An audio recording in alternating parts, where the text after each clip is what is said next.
তৃণমূলের স্বজন পোষণ, তৃণমূল কর্মী হলে আবাসের বাড়ি মিলবে। জয়নগরে তৃণমূল নেতার বিতর্কিত মন্তব্য। দোতলা বাড়ি থাকলেও আবাসের ঘর মিলবে। বিরোধী দলের সমর্থকদের ভাঙা বাড়ি হলেও ঘর পাবে না তারা। লক্ষ্মীর ভান্ডার নিয়োগ একই নিদান দিয়েছেন তৃণমূল নেতা। শ্রীপুরে তৃণমূল নেতা বাবু গাজী কি নিদান দিয়েছেন একবার শোনাই আপনাদেরকে।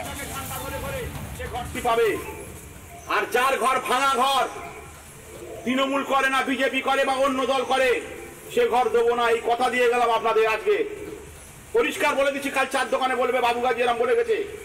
এবং লক্ষ্মীর ভান্ডারটাও বলে যাই, বাড়ি বাড়ি আমাদের যে নেতৃত্বরা যাচ্ছে, উৎকর্মীরা যাচ্ছে আপনাদের কাছে পৌঁছে দিতে, একটা পার্ট পিচ্ছে দেখবেন লক্ষ্মীর ভান্ডারের পার্ট টাকা রাখার জন্য।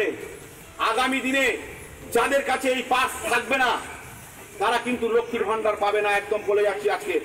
এবং আমাদের সার্ভে লিস্ট হচ্ছে, বাড়ি যাচ্ছে, সার্ভে লিস্ট হচ্ছে যে কারা লক্ষ্মীর ভান্ডার নিচ্ছে আর কারা পাচ্ছে না, তাদের বাদ দেওয়া হবে আগামী দিনে, বলে গেলাম। ভয় করবেন কেন? পঞ্চায়েত আমাদের, বাবু বলছিল পঞ্চায়েত আমার, পঞ্চায়েত সমিতি আমার, জেলা পরিষদ আমার, এমএলএ আমার, এমপি আমার। বিজেপি কোত্থেকে দেবে? ধরে জিজ্ঞেস করবে, আরে তোর বিজেপি সরকার কেন টাকা। ভাইরাল ভিডিও তো দেখালাম আপনাদেরকে, একই সঙ্গে আপনারা শুনলেন যে তৃণমূল নেতা কি বলেছেন। সরকারি প্রকল্পে সেখানেও আমরা ওরা পরিষ্কার বলছেন যে তৃণমূল যদি করে তাহলে তার দোতলা বাড়ি থাকলেও সে বাড়ি পাবে, আর যদি ভাঙা বাড়ি থাকে কোনো বিরোধীর তাহলে সেক্ষেত্রে সে বাড়ি পাবে না। আর এরপর ঠিক যখন সাংবাদিকদের মুখোমুখি হয়েছিলেন সেই তৃণমূল নেতা, তারপর ঠিক কি তিনি বলেছেন সেটাও শোনাই আপনাদেরকে, শুনুন। না না না, এটা সম্পূর্ণ মিথ্যে কথা। ঘরোয়া বৈঠক কর্মীদের চাঙ্গা করতে এটা কথা বলেছিলাম। কিন্তু আমাদের মানবিক সরকার, আমাদের মুখ্যমন্ত্রী আমাদের সমস্ত মানুষের পরিষেবা দেয় এবং সমস্ত মানুষ এই পরিষেবাগুলো হয়, ঘরের পরিষেবা সমস্ত মানুষ। যেটা করে কোনো মিথ্যে কথা, ওরা বাজার গরম করার জন্য অনেক কথা বলবে, সামনে ইলেকশন, কিন্তু আপনারা পরিদর্শন করে দেখতে পারেন। মানে ভোল তো পাল্টে ফেলেছিলেন, গলার স্বর পর্যন্ত পাল্টে গেছে তৃণমূল নেতার। প্রথমে এক নিদান ভাইরাল হলো, তারপরে সাংবাদিকদের মুখোমুখি হয়ে আরেক কথা। স্থানীয় বাসিন্দারা তারা কি বলছেন এই বিষয় নিয়ে শুনুন। কি হচ্ছে কিছু বুঝতে পারছি না। মানে আপনারা কি শাসক দল করেন না বলে কি বাদ যাচ্ছে, কি মনে করছেন? ওই বাদ যাচ্ছে, ওই দল করি না। কোন দল করেন না? ওই দল নেতাদের দল করা হচ্ছে না। আগে তো ওই তো নিজেদের দল করতাম, ছেড়ে দিয়েছি। এখন কোন দল করছেন? কোন দল? তৃণমূল করছেন না বলে? কোন দল করছেন না? তৃণমূল হচ্ছে না বলে ওই জন্য। আপনারা কি তৃণমূল দল করেন না? আর আমরা কোথায় যেতেও পারি না।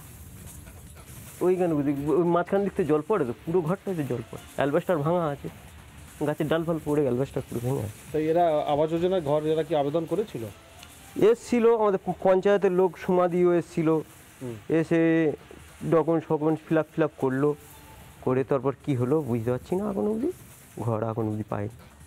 এদের তো যে পার্টি করে করুক, কিন্তু ঘরটা এদের পাওয়া উচিত ছিল, দেওয়া ওদের উচিত, কিন্তু কেউ দিচ্ছে না। কি করে? কারণটা কি? মানে কি বিরোধী দল? হয়তো বিরোধী দল করে। ওর তো এখন ভোটারই হয়নি। এর যে ঘরটা যে আটকে রেখেছে, এর তো ভোটার এখনো হয়নি। ভোটারের ডকুমেন্টস নেই, এ তো ভোটার হয়নি, তাহলে এর ঘরটা কেন আটকাবে?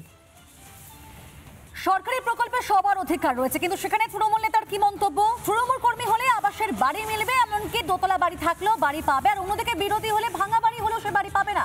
অনেকেই মাঝে মধ্যে অভিযোগ করে না যে বিরোধী দল করে বলে আবাসের ঘর পাচ্ছে না, সরকারি প্রকল্পের সুবিধা পাচ্ছে না, এগুলোই তার জলজ্যান্ত উদাহরণ। আর এই নিয়ে রাজনৈতিক মহলে কি প্রতিক্রিয়া, কি বলা হয়েছে স্থানীয় বিজেপি এবং সিপিএম নেতৃত্ব তরফ থেকে শোনাই আপনাদেরকে। আবাস যোজনা বা সরকারি লক্ষ্মী ভান্ডার বা যে কোনো প্রকল্প, এ তো কারো পৈতৃক সম্পত্তি নয় বা কোনো রাজনৈতিক দলেরও নয়। সরকারি টাকা গাইডলাইন অনুযায়ী যাদের পাওয়ার কথা তাদের পাওয়ার কথা। এখানে তো দেখাই যাচ্ছে, প্রকাশ্যেই বলছে, এবং তারপরে কাটমানি আছে, ঘর পেলেও তাদের টাকা দিতে হবে। এই চোদ্দের সরকারি তো এখানে চলছে।